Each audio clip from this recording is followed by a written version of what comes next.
let's say I'm some type of an investment bank, and I go out there and I buy a whole bunch of mortgages. So right here are a whole bunch of people's mortgages.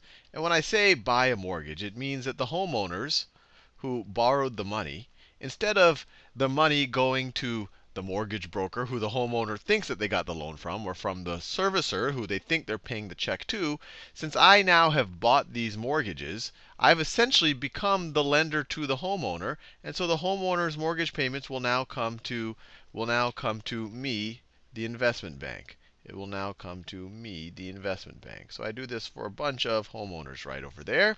But I don't want to be the end holder of the paper. I really want to be an intermediary. So what I do is I set up a special purpose entity.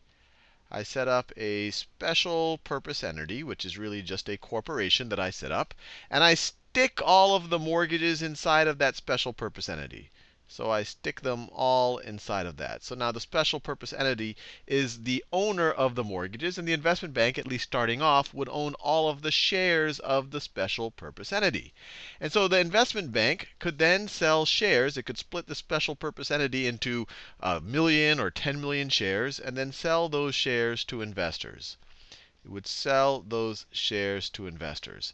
And these shares would be called mortgage-backed securities, or sometimes MBSs. They're part of a general class called asset-backed securities. Because what's going to happen now is that all of this money flowing from homeowners will go to the mortgages, which are now owned by the special purpose entities. So they'll all end up inside of the special purpose entities. And some of them will default, some of them won't. But on average, the special purpose entity will then be able to pay a dividend. Or essentially, you can almost view it on interest on to the owner of the mortgage-backed security.